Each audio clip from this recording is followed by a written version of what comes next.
I have been looking for a quality third-person MOBA since Paragon was cancelled and is being redeveloped by various studios. I'm not sure which of those will win or if any of them will be good, but while waiting, I stumbled upon another game being built in the shadows, Wildcard. Now, this isn't a third-person shooter 5v5 game. It's a unique 1v1 strategy MOBA that I think could be revolutionary on its own. You're gonna want to check this game out. This game, being made by the developers of Words with Friends, has massive backing from various sources and should be completely funded on its own, making it to launch. The game is set on a multi-level arena where the objective is to use your champion to send summons and use abilities to attack your opponent's goal and destroy it. There will be various champions, all with unique skill sets and abilities, but they've only shown two. The first, and my favorite, is Locke, a tech master that can alter time. His ultimate makes all allied creatures have increased movement and attack speed, while also slowing enemy units and champions. He also has a nice AoE trap that can clear large groups of minions easily.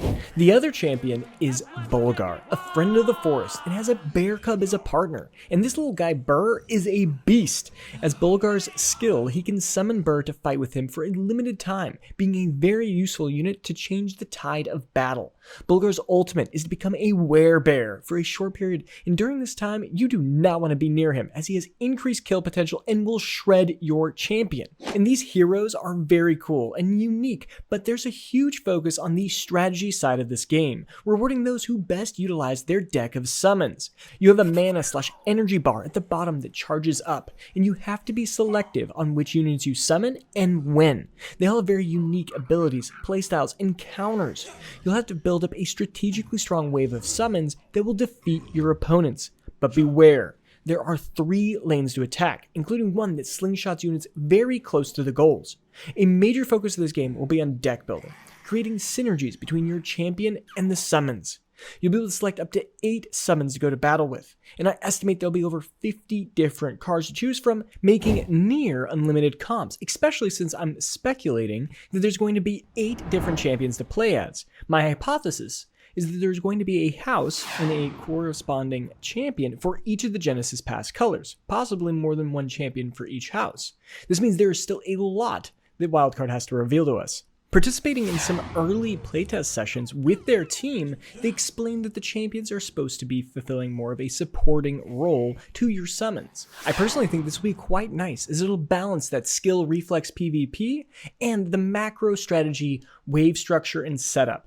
I think this will make it so that there's a wide audience that would enjoy playing this game and they will be able to compete on the esports level. Wildcard has massive ambitions to become one of the most watched games in esports. When making game decision choices, they always seem to take a step back and assess, is this game fun for the players and will it be good for the spectators?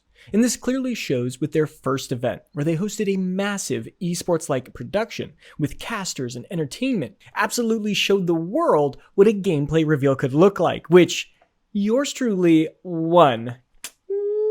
Now, I want to voice that this is still in private early access, and there's a lot that can and probably will change. With that being said, I do want to show you guys some more leaks and some early access gameplay footage I have. The first one is using cards to amplify your other summons. In this case, I set up a strong wave, where I have a big frontline unit take the lead, and I have a pack of damage dealers behind it, as well as a support unit to help protect everyone. You can also play as a defensive macro player using value over time units to slowly overwhelm your enemy. Timing mana appropriately is important to stomping your opponent and pushing to the goal. However, you will need to control your greed, just like in other MOBAs. You can overextend yourself. You will also have to not underestimate a smart PvP play that could potentially take you out of the fight and give your opponent a huge advantage. And if you're able to play smart and quick, victory is sweet. There's so much more about this game I could go into, and I've just barely touched the surface. We'll be dropping an exclusive interview with a co-founder soon, and I do plan to cover Wildcard as more is revealed. If you like this video, please smash that like button and subscribe for more, and I'll see you guys next time on the Polemos Bridge.